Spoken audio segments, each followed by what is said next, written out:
Secure Software Design course. My goal today is simple: give you everything you need to fully understand the key concepts, master them, and walk into your D487 OA exam with total confidence. In this video, we'll cover software security, SDLC and AppSec, security principles, threat modeling, and security tools. And remember, our website offers free exam guides and practice questions to help you ace your D487 OA exam. You'll find the link in the description below, so be sure to check it out and get the resources you need to study smarter, not harder. So let's dive right in. Let's start with the big picture. Why are we even here? Why is software security such a critical topic? Not just for this course, but for the entire world. Software is everywhere. It's in our phones, our cars, our banks, our hospitals. It runs the power grid and the stock market. Because it's so critical, it's imperative that it be secure by design. For years, the IT industry had a different approach. The thinking was, let's build a strong fence around our systems. This fence was made of firewalls, intrusion detection systems, and antivirus software. We called this network security or perimeter security. The problem is, attackers got smarter. They realized it was often easier to not break down the fence, but to find an unlocked door or an open window in the software itself. Think about it. Most of the security solutions we use today exist to mitigate risks caused by insecure software. That's a reactive approach. We're trying to patch holes after the ship has already been built. The core principle of this course, and what you absolutely must grasp for the D487 OA exam, is that we need to be proactive. We need to build the ship to be watertight from the very beginning. This brings us to one of the most important concepts in the entire course: the cost of fixing vulnerabilities. Picture a simple graph. On the horizontal axis, you have the phases of the software development lifecycle, or SDLC, concept, planning, design, development, testing, and finally, post-release. On the vertical axis, you have the cost to fix a bug or a security flaw. In the concept and planning phase, the cost is tiny. It's just the cost of a conversation, of changing a line in a document. Let's say it's a baseline of $1. When you get to the design phase, that cost might jump to $5. In the development phase, it could be $20. By the time it's in testing, maybe it's $50. But the real explosion happens after release. A flaw discovered in a product that's already in the hands of customers can cost 100, 200, even 500 times more to fix than if it had been caught in the initial design. Why is it so expensive? Let's walk through a real-world scenario. Imagine a startup launches a new mobile banking app. During the design phase, an architect points out that the session management is weak. Fixing it then means changing a diagram and a few lines of a specification document. The cost is maybe an hour of a few people's time. But let's say they ignore it and push forward. The app launches. 6 months later, a security researcher discovers that because of that weak session management, they can hijack user sessions and transfer money out of accounts. Now what happens? The cost isn't just a developer fixing a few lines of code, it's a whole fire drill. You have to pull developers off the new features they were building, disrupting the entire product roadmap. You need to develop a patch, which itself needs to be tested thoroughly so it doesn't introduce new bugs. You have to push the patch out to millions of users and hope they install it. Then there's the financial loss from the fraudulent transfers. There's the cost of notifying customers, which might be legally required. There's the hit to the company's reputation. News articles are written, customers lose trust and switch to a competitor. You might face regulatory fines and lawsuits. Suddenly, that $1 problem from the design phase has become a multi-million-dollar catastrophe. This is not a theoretical exercise. The textbook mentions real companies like Sony, Symantec, and RSA who have faced these public relations nightmares. The key takeaway for your D487 OA exam is this: fixing security flaws early is always more cost-effective. Building security in is not just a technical decision, it is a fundamental business decision. Before we dive deep into our first major concept, I want to let you know about something that's going to be incredibly valuable for your exam preparation. I've created over 300 completely free practice questions that work hand in hand with everything we're covering in this comprehensive guide. You'll find the link in the description, and I really encourage you to bookmark it because these questions will help you apply every concept we discussed today. Now let's clarify some critical terminology that often gets confused but is central to secure software design.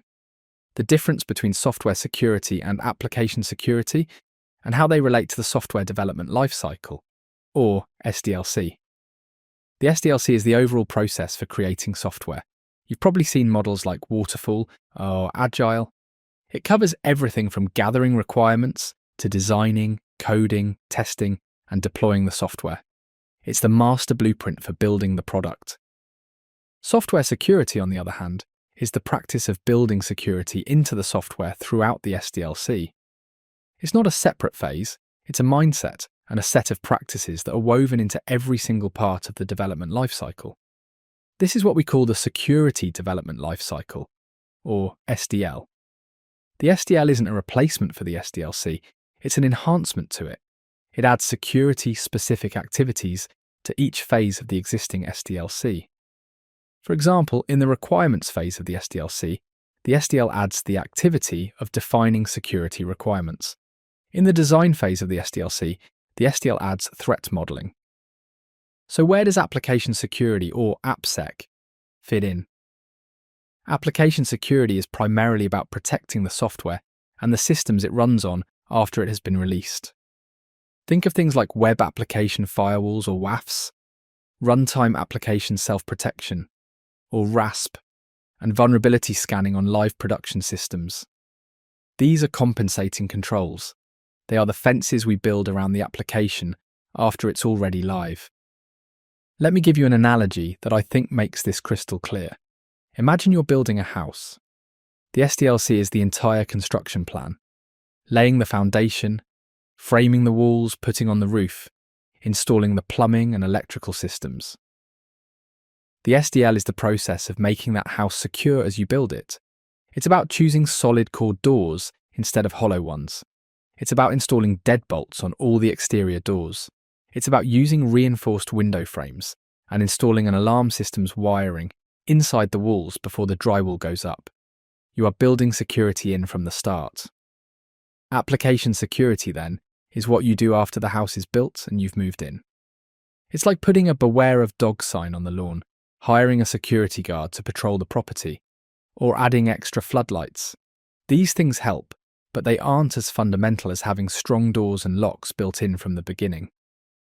A smart burglar might ignore the sign or find a way around the guard, but a well-built reinforced door is a much harder problem for them to solve. In the world of D487 secure software design, our focus is on the SDL, being the architect who designs the secure house from the ground up. This leads us to another pair of concepts that are often confused: quality code versus secure code. A common misconception is that if code is high quality, it must be secure. Or, if it's secure, it must be high quality. This isn't necessarily true, and the distinction is important. Quality is typically measured by things like reusability, maintainability, and efficiency. Does the code do what it's supposed to do correctly and efficiently? Is it easy for another developer to understand and modify later? A developer can write a beautiful piece of code that is perfectly documented, incredibly fast, and easy to maintain. That is high-quality code.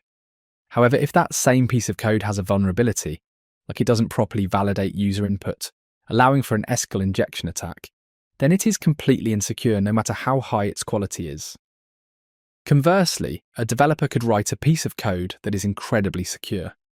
It might have multiple layers of authentication and authorization checks, log every single action, and encrypt all data perfectly. But if that code is so convoluted and messy that no one can maintain it, or if it's so inefficient that it slows the entire application to a crawl, then it's very low-quality code. It might be secure, but it's not practical or useful. The goal, of course, is to have code that is both high quality and secure. The two attributes complement each other. You can't really have true quality without security, because a vulnerable product isn't a quality product, and it's very difficult to build lasting security on a foundation of low-quality, unmaintainable spaghetti code. For your D487 OA exam, Remember that quality and security are distinct attributes, but they should be pursued together as part of the same professional engineering discipline. At the core of all software security, and indeed all information security, is a foundational model you absolutely must know: the CIA triad. This stands for confidentiality, integrity, and availability. These are the three primary security goals for any system or piece of software. Getting a firm grip on what each of these means in a software context is crucial. Let's start with confidentiality. This is about preventing the unauthorized disclosure of information. It means ensuring that only the right people or the right systems can access the data. A simple real-world example is your online banking application. Confidentiality means that only you can see your account balance. Your neighbor shouldn't be able to log in and see it. Even a bank teller should only be able to see it if they have a legitimate, authorized business reason. In software, we achieve confidentiality through mechanisms like authentication, which is proving you are who you say you are, often with a password or a biometric scan. And authorization, which is checking if you have the permission to access the data once you've been authenticated. Encryption is another key tool. When data is encrypted, it's scrambled. So even if an attacker manages to steal the data file, they can't read it without the decryption key. Next is integrity. Integrity is about protecting information from unauthorized modification or destruction. It's about ensuring the data is trustworthy and has not been tampered with. Sticking with our banking app example, integrity ensures that when you initiate a transfer of $100, an attacker in the middle can't change that amount to $1,000. It also ensures that the record of the transaction in the bank's database is accurate and can't be altered later without detection. In software, we enforce integrity using techniques like hashing, where we create a unique digital fingerprint of the data. If even one bit of the data changes, the hash will change completely, letting us know it's been tampered with. Digital signatures and access control tools also play a huge role in maintaining data integrity. Finally, we have availability. This means ensuring that systems and data are accessible and usable when they are needed. It's no good having a perfectly confidential and integral system if you can't access it. For our banking app, if it crashes every time you try to log in on a Friday, which is payday for many people, it has failed on availability. Availability can be compromised by denial of service attacks, where an attacker floods the system with so much traffic that it gets overwhelmed and can't serve legitimate users. It can also be affected by software bugs that cause crashes, or even hardware failures. In software design, we plan for availability by building resilient systems, having redundant components, and implementing disaster recovery plans. So a mnemonic to remember this is simply CIA: confidentiality, integrity, availability. When you're designing software, you should constantly be asking yourself, how am I protecting the confidentiality of this data? How am I ensuring its integrity? And how am I making sure the system will be available to authorized users? Balancing these three goals is the art of security engineering, and a common topic for D487 OA exam questions. What we just covered about the CIA triad is exactly the type of material you'll find in our free practice question bank. These aren't just basic questions either. They're designed to test your deep understanding, just like the real OA exam will. Now we arrive at one of the most important and often most misunderstood activities in the entire security development lifecycle: threat modeling. If you only master one practical skill from this course, make it this one. Threat modeling is a structured process for identifying potential threats, vulnerabilities, and mitigations early in the design phase. It's about thinking like an attacker before you've written a single line of code. The goal is to answer 4 key questions. What are we working on? What can go wrong? What are we going to do about it? And did we do a good enough job? Let's break down the process. Imagine we are designing a seemingly simple feature for a website, a forgot password function. Step 1 is to understand what you're building. We would draw a simple diagram, a data flow diagram, showing the components. We have the user, their web browser, our web server, the email server, and the user's database. We'd show the user clicking the forgot password link, the server generating a reset token, the server telling the email system to send the email, the user getting the email, clicking the link with the token, and finally being presented with a page to enter a new password. We identify the assets we're trying to protect, primarily the user's account. We also identify trust boundaries, like the line between the user's browser on the public internet and our private web server. Step 2 is the creative part. What can go wrong? This is where you have to put on your evil hat and think like an adversary. We can use a mnemonic like STRIDE, which stands for spoofing, tampering, repudiation, information disclosure, denial of service, and elevation of privilege. Let's apply it. Spoofing. Could an attacker pretend to be the legitimate user and initiate a password reset for their account? Tampering. Could an attacker intercept the password reset email and tamper with the reset token? Repudiation. Could a user legitimately reset their password and then later claim, "I never did that, someone must have hacked me"?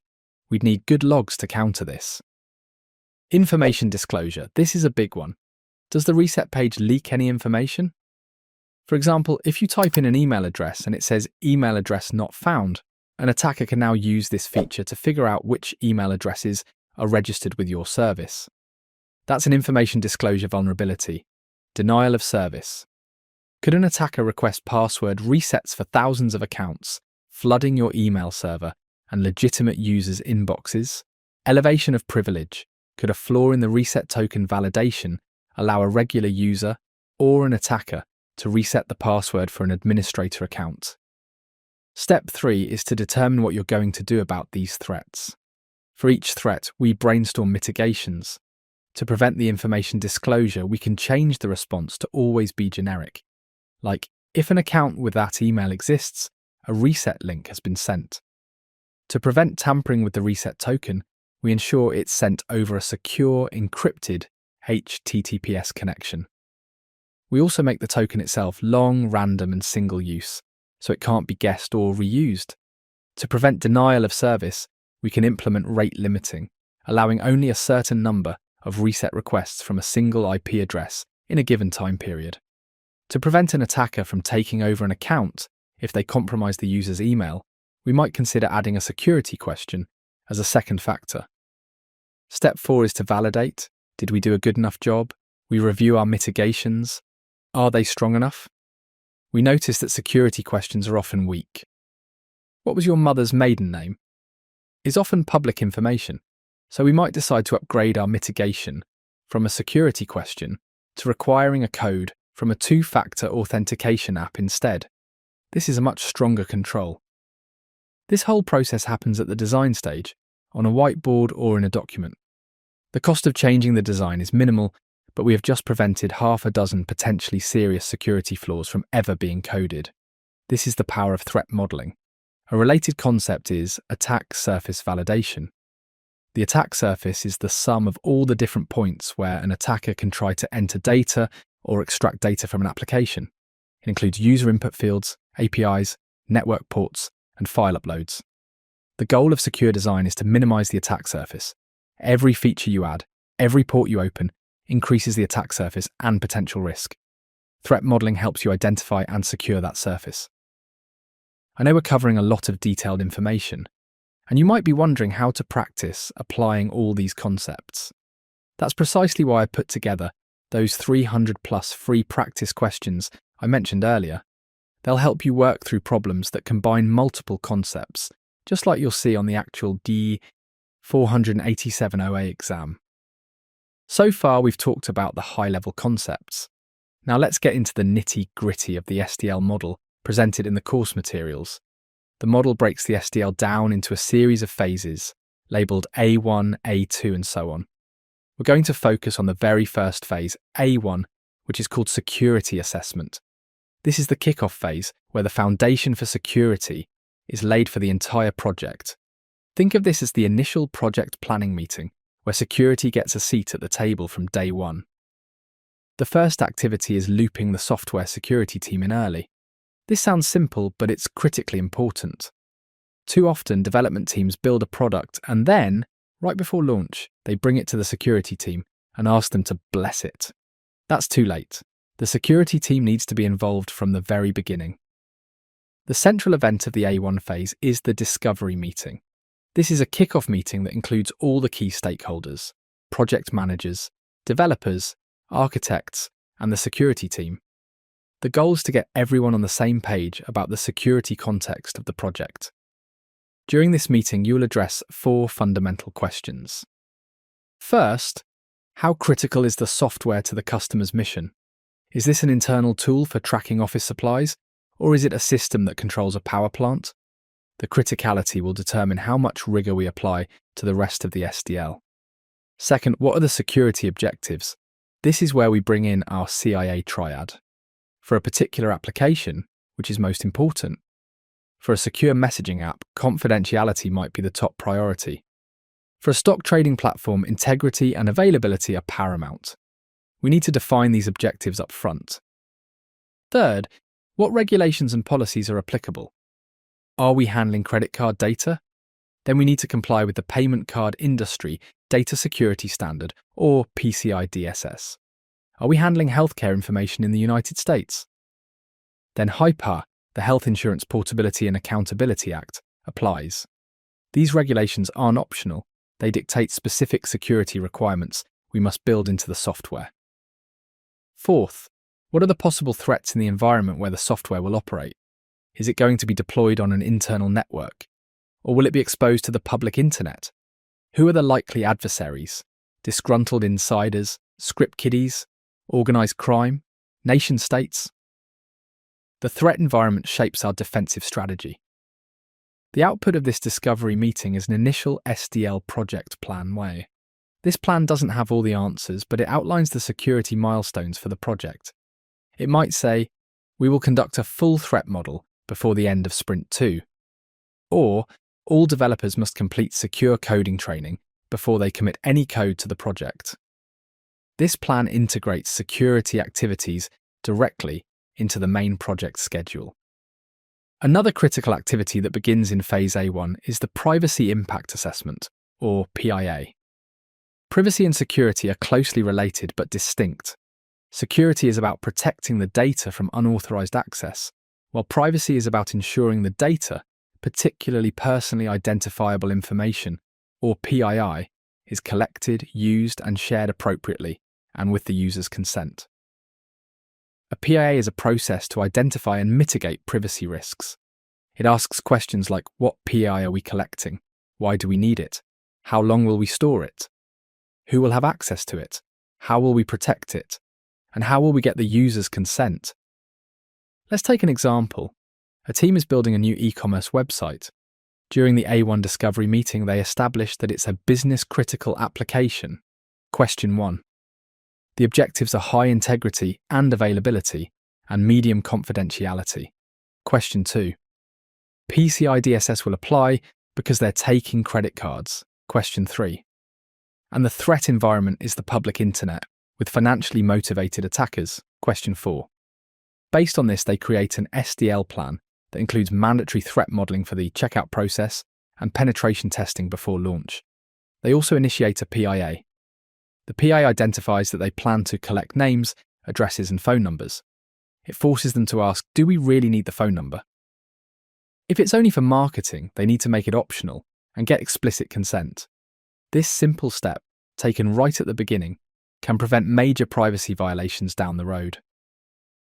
Phase A1 is all about setting the stage, asking the right questions and planning for security and privacy before the real design and development work begins.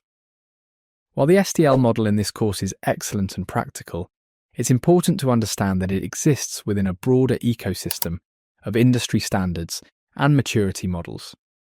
Knowing about these will give you a richer context and demonstrate a deeper understanding on your D487 OA exam. These models provide frameworks for organizations to measure and improve their software security programs. One of the most well-known is the Building Security and Maturity Model, or BISM, pronounced BSIM. BSIM is not a how-to guide. Instead, it's a descriptive model based on real-world data. The creators of BSIM study dozens of large organizations to see what they are actually doing for software security. They then compile all of these activities into a framework of 12 practices, such as strategy and metrics. code review, and penetration testing. An organization can then use BSIM to compare its own software security initiative to what other companies are doing. It helps answer the questions, where are we now? And what should we do next? It's like a yardstick for measuring your program's maturity against your peers. Another popular model is the OWASP Software Assurance Maturity Model, or SAMM. OWASP, the Open Web Application Security Project, is a fantastic resource you should be familiar with. SAM is different from BSIM because it is a prescriptive model. It provides a concrete framework for organizations to assess their existing practices and then provides a roadmap for how to improve them. SAM is broken down into business functions like governance, design, implementation, verification, and operations. For each of these, it defines different security practices, and for each practice, it defines 3 maturity levels. An organization can use SAMM to perform a self-assessment, figure out they are at level 1 for, say, threat modeling, and then use SAMM's guidance to create a plan to get to level 2. It's more of a self-improvement toolkit. Then there is the formal international standard, ISO IEC 27034.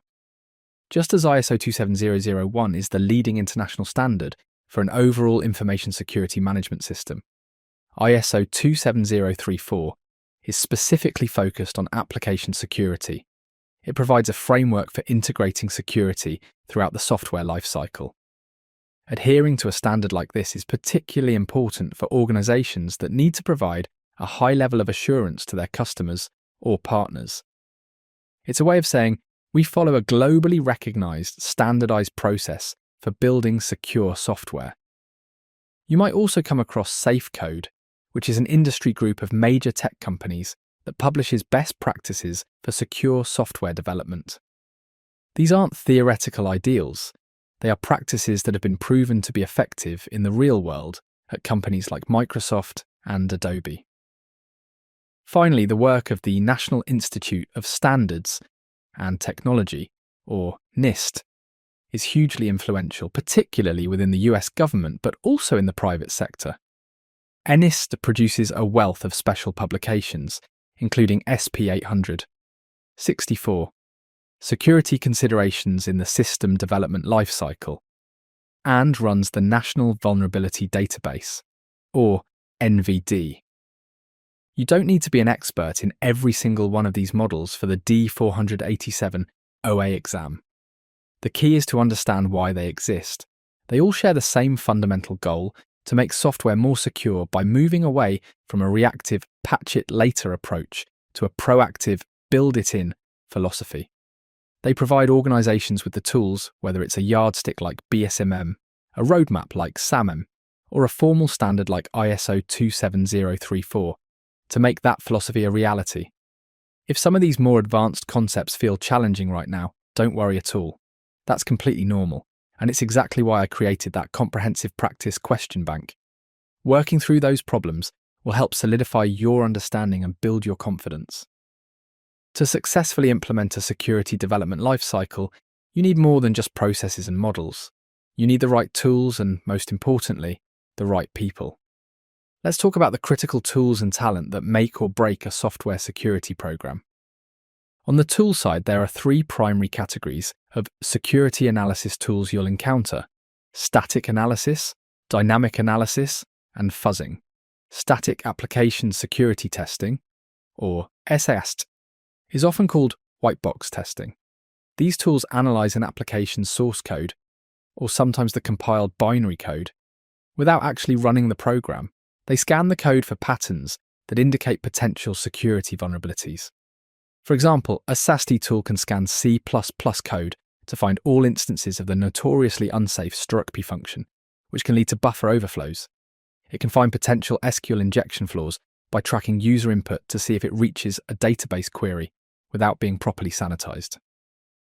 The great advantage of SAST is that it can be run very early in the A development cycle, as soon as code is written, and it can cover 100% of the code base. The downside is that they can produce a lot of false positives, things they flag as vulnerabilities that aren't actually exploitable. Dynamic application security testing, or DAST, is the opposite. It's black box testing. DAST tools don't see the source code. Instead, they interact with the application while it's running, just like a user or an attacker would. They send a wide variety of malicious-looking inputs to the application, and then monitor the responses to see if they can find evidence of a vulnerability. For example, a DAS scanner might try to inject a simple skull injection payload, like OR 1 =1, into a login form to see if it can bypass authentication. The advantage of DAST is that it finds vulnerabilities that are actually exploitable in a running environment, so it tends to have fewer false positives than SAST. The disadvantage is that it can only be run late in the development cycle, when you have a working, runnable application, and it can only test the parts of the code that it manages to execute. Fuzzing or fuzz testing is a type of dynamic testing that focuses on providing invalid, unexpected, or random data to an application's inputs. The goal is to see if the application crashes or behaves in unexpected ways, which often indicates a vulnerability, particularly memory corruption bugs. For example, you might have a file upload feature that expects a JPEG image. A fuzzer would bombard that feature with malformed JPEGs, text files, giant files, and completely random binary data to see if it can crash the image parsing library, which could be a sign of an exploitable buffer overflow. The most effective security programs use a combination of all three. SAST finds bugs early, DAST validates vulnerabilities in a running state, and fuzzing uncovers those tough-to-find crash-related bugs. But tools are only as good as the people who use them. This brings us to the most critical element: talent. Two roles are essential here: the software security architect and the software security champion. A software security architect is a senior, highly experienced individual. This is not an entry-level position. They typically have years of experience as a software developer or architect first, and then specialize in security. They have a deep understanding of system design, networking, cryptography, and crucially, the attacker mindset. They are the ones who lead the threat modeling sessions, who review the high-level design of a new product for security flaws, and who can help development teams solve complex security problems.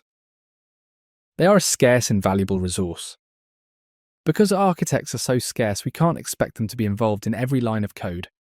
To scale a security program, we need to leverage software security champions. A security champion is a developer or a QA engineer within a regular product team who has a passion for security and receives extra training from the central security team. They are not full-time security people, they are the security conscience of their team. They act as the eyes and ears of the security architects.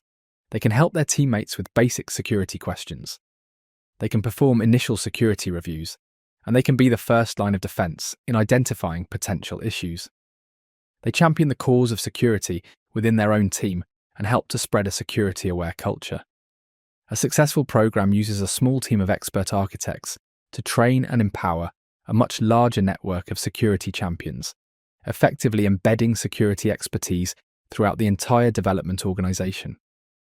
As we wrap up this detailed overview, remember that understanding these concepts is just the first step. The real mastery comes from applying them, which is where those 300+ free practice questions become invaluable. They're completely free and designed specifically for D487 OA exam success.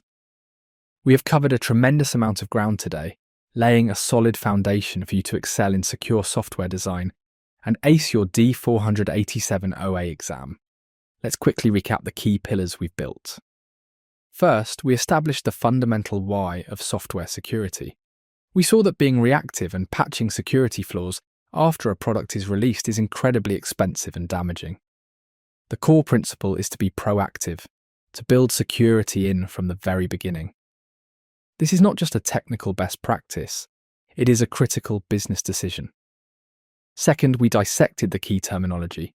We drew a clear line between the SDLC, the master plan for building software, and the SDL, the set of security practices you weave into that plan.